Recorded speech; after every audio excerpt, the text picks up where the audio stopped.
Hello everyone, this side Saloni from संत कबीर विद्यापीठ। स्वागत है आपका हमारे यूट्यूब चैनल पर, जहां पर आप बहुत दिनों से देख पा रहे हैं कि भूगोल विषय की क्लासेस चल रही है, जिसमें अभी हम साइक्लोन पढ़ा रहे हैं। और हम साइक्लोन में उष्णकटिबंधीय चक्रवातों के बारे में बहुत ही अच्छे से पढ़ चुके हैं, और उसके बाद हम शीतोष्णकटिबंधीय चक्रवातों के विषय में अध्ययन कर रहे थे। अगर हम बात करें शीतोष्णकटिबंधीय चक्रवातों के बारे में, तो हमने आपको शीतोष्णकटिबंधीय चक्रवातों के विषय में बहुत सारी बातें बता दी थी कि इनकी उत्पत्ति मैक्सिमम किस जगह पर होती है। साथ ही साथ उनकी दिशा भी हमने आपको बता दी थी, उनके बारे में हमने आपको बहुत सारी चीज़ें बता दी थी। लेकिन इनको कुछ आधार पर और कई भागों में विभाजित किया गया है, उसी का ही अध्ययन आज की क्लास में हम करने वाले हैं।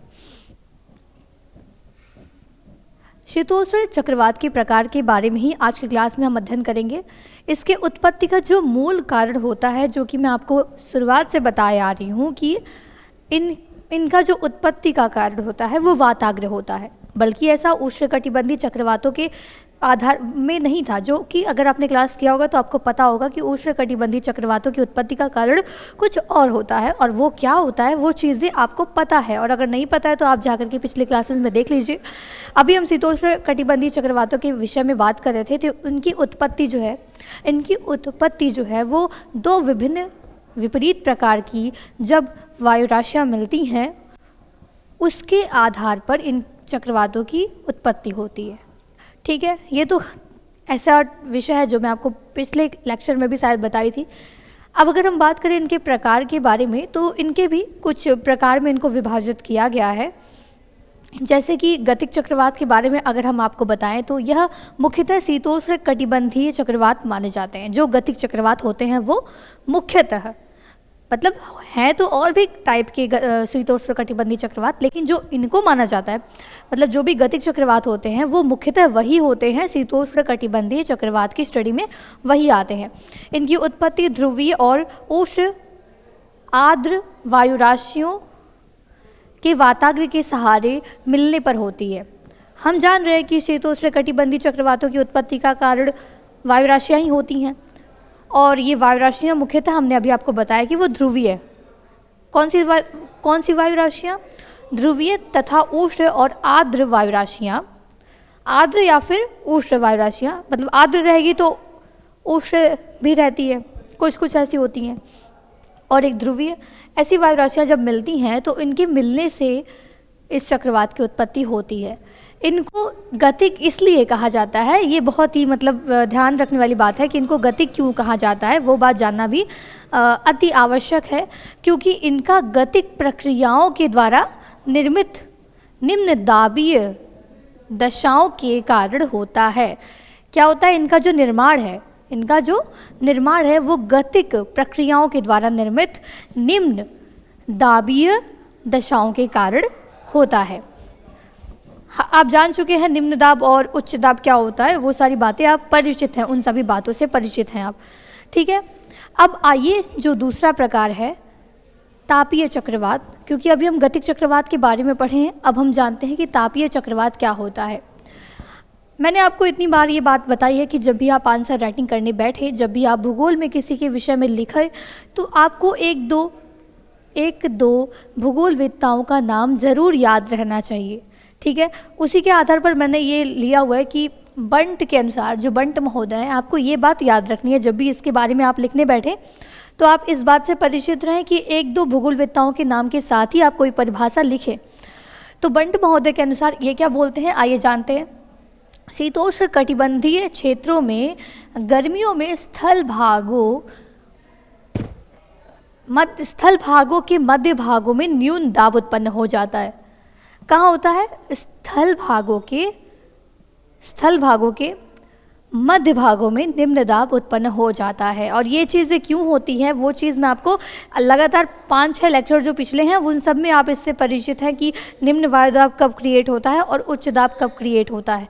तो ये बातें मैं बार बार तो डिस्कस नहीं करने वाली हूँ, क्योंकि मैं लगातार आपको जब से मैंने प्रेशर बेल्ट पढ़ाना शुरू किया है या प्रेशर पढ़ाना शुरू किया है, एयर प्रेशर, तब से मैं आपको बता रही हूँ ये बातें, जिससे चारों ओर हवाएं केंद्र की ओर और सर्दियों में क्या होती है। हम गर्मियों की भी बात कर रहे थे, गर्मियों में क्या होता है, गर्मियों में स्थल भागों का मुख्य जो केंद्र होता है, मुख्य जो मध्य भाग होता है, वहाँ पर न्यून दाब उत्पन्न होता है। और न्यून दाब कब उत्पन्न होता है, जब वहाँ पर टेम्परेचर हाई होता है, यानी कि जब गर्मियों का समय है, वहाँ पर कोई स्थल भाग है और स्थल भाग का जो मध्य भाग है वो बहुत ज़्यादा गर्म होगा, और जब बहुत ज़्यादा गर्म होगा तो वहाँ पर न्यून दाब उत्पन्न हो जाता है। उसके बाद क्या होता है, उसके बाद ऐसा होता है कि चारों ओर की हवाएं केंद्र की ओर आना प्रारंभ हो जाती हैं। चारों ओर की जो हवाएं हैं वो केंद्र की ओर, यानी कि वो जो स्थल भाग का मध्य भाग है उसकी तरफ आना प्रारंभ हो जाती हैं। उसी के विपरीत सर्दियों में क्या होता है, सर्दियों में जो न्यून दाब है वो कहाँ पे बनता है, वो शीतोष्ण कटिबंधीय सागरों पर बनता है, सागरों पर बनता है। ठीक है, अब ये चीज़ आप इससे कॉमन सेंस लगा सकते हैं कि यहाँ पर शीतोष्ण कटिबंधीय सागरों के बीच में क्यों बनता है न्यून दाब सर्दियों में। जैसा कि बात आप इस बात से परिचित हैं कि जब भी कोई स्थान गर्म रहेगा वहाँ पर, जो ज़्यादा गर्म रहेगा वहाँ पर न्यून दाब की स्थिति बनी रहेगी। ठीक है, वहाँ पर न्यून दाब की स्थिति बनी रहेगी।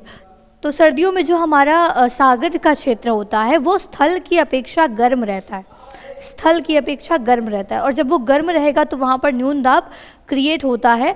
फिर इस स्थिति में क्या होता है सर्दियों में कि जो हमारा सागर का क्षेत्र है, सागर के क्षेत्र में जो हवाएं हैं बाहर की ओर से केंद्र की ओर, यानी कि सागर में वो एकत्रित होती हैं सभी हवाएं। ये जो दोनों स्थिति मैंने आपको बताई, एक जो स्थल भाग को लेकर के और एक जो सागर को लेकर के, इस दोनों स्थिति में जो सबसे ज़्यादा महत्वपूर्ण फोर्स होता है वो कोरियोलिस फोर्स होता है, जिसको हम कोरियोलिस फोर्स बोलते हैं। और इसी की वजह से क्या होता है, साइक्लोन का ओरिजिन होता है। और ये बातें आप पहले भी जान चुके हैं, लेकिन हम उष्ण कटिबंधीय में बताए थे आपको ये सारी बातें, लेकिन अभी हम शीतोष्ण कटिबंधीय चक्रवातों के विषय में अध्ययन कर रहे थे, जिनके प्रकार के बारे में अध्ययन कर रहे थे। तो गतिक चक्रवात एक होता है और तापीय चक्रवात होता है। तो आप अपने कॉमन सेंस से तापीय चक्रवात जब भी आए कि तापीय चक्रवात क्या होता है, तो ताप के आधार पर जिन चक्रवातों के बारे में हम अध्ययन करते हैं, जिनको हम ताप के आधार पर समझते हैं, उसी को ही हम तापीय चक्रवात के अंतर्गत रखते हैं। तो इसमें आप देख सकते हैं कि जो भी न्यून दाब उत्पन्न हो रहा है, चाहे वो स्थल भाग पर या फिर सागर भाग पर, उसमें ज़्यादा से ज़्यादा मेन पॉइंट क्या है, वो ताप का ही एक प्रमुख रोल है। ठीक है, उम्मीद है कि आपको ये चीज़ें समझ में आई होंगी। अब चलिए जानते हैं कि सर्दियों में होने वाली तापीय चक्रवातों का जो क्षेत्र है वो कौन कौन सा होता है। अभी हम आपसे बात कर रहे थे सर्दियों में चक्रवात सागर में उत्पन्न होते हैं, और गर्मियों में क्या होता है, स्थल भाग पर चक्रवात ज़्यादा, मतलब वहाँ पे न्यून दाब क्रिएट होता है, तो वहाँ पे हवाएं स्थल की ओर ज़्यादा आती हैं। तो सर्दियों में होने वाले जो तापीय चक्रवात का क्षेत्र है वो आखोटेस्क और नॉर्वे सागर के साथ साथ उत्तरी अटलांटिक के दक्षिण पश्चिमी भाग पर चक्रवातों की उत्पत्ति ज़्यादा देखने को मिलती है सर्दियों में। ये बात आपको याद रखनी है कि मौसम के आधार पर हम बता रहे हैं आपको कि सर्दियों में ज़्यादा से ज़्यादा चक्रवात कहाँ पर आते हैं, आखोटेस्क, नॉर्वे सागर, उत्तरी अटलांटिक के दक्षिणी पश्चिमी भाग पर। अब आपके दिमाग में ये चीज़ें आ सकती हैं कि मैम केवल यहीं पर क्यों आते हैं, हम तो और भी जगह बता सकते हैं ना, और भी जैसे जगह बताएंगे आप। पर यहाँ पे आपको एक बात याद रखनी है कि ये हम बात कर रहे हैं कहाँ से, 30 डिग्री से लेकर के 60 डिग्री अक्षांश के मध्य के जो चक्रवात हैं उनके बारे में ही हम अध्ययन कर रहे हैं, और उसी के अंदर ये सभी क्षेत्र आते हैं, उसी के अंतर्गत ये सभी क्षेत्र आते हैं, जिसकी वजह से केवल हम इसमें इनको ही इंक्लूड करेंगे। हम बातें कर ही रहे हैं क्योंकि हमारे चक्रवात का नाम ही जो हम अध्ययन कर रहे हैं वो शीतोष्ण कटिबंधीय चक्रवात, यानी कि हम जो 30 डिग्री से 60 डिग्री के अंतर्गत जो चक्रवात आते हैं उन्हीं के बारे में हम डिस्कस कर रहे हैं। अब आइए जानते हैं गर्मियों में उत्पन्न होने वाले तापीय चक्रवातों को।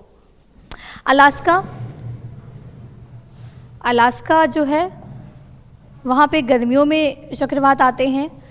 आइबेरियन प्रायद्वीप जो है वहाँ पर गर्मियों में चक्रवात आते हैं। साथ ही साथ उत्तरी अमेरिका के दक्षिणी पश्चिमी भाग पर गर्मियों में चक्रवात आते हैं।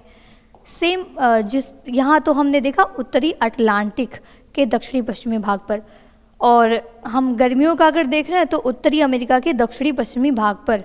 तो ये चीज़ें हैं जो ये 3 पॉइंट है वो आपको याद करके रखना पड़ेगा, क्योंकि जब भी मान लो कोई ऑब्जेक्टिव क्वेश्चन आ रहा है तो ये पूछेगा कि आइबेरियन प्रायद्वीप में किस मौसम में चक्रवात आते हैं, तो उस टाइम पे आपको ये लगाना रहेगा कि गर्मियों में आइबेरियन प्रायद्वीप में चक्रवात आते हैं। अब चलिए, हम अभी तक जान चुके हैं गतिक चक्रवात, तापीय चक्रवात। आप जानते हैं कि ये गौड़ चक्रवात क्या होता है। जैसे कि नाम से ही बहुत आसानी से आप समझ सकते हैं कि गौड़ यानी कि जो बहुत कम प्रभावशाली होता है। ठीक है। अधिविष्ट वाताग्र, और अधिविष्ट वाताग्र क्या होता है वो मैंने आपको बताया है जब हम आपको फ्रंट की क्लास लिए थे। उसमें हमने आपको टाइप्स ऑफ फ्रंट बताए थे, जिसमें आपको ये सभी पता है कि उष्ण वाताग्र क्या होता है, शीत वाताग्र क्या होता है, ये सारी बातें आप जान चुके हैं।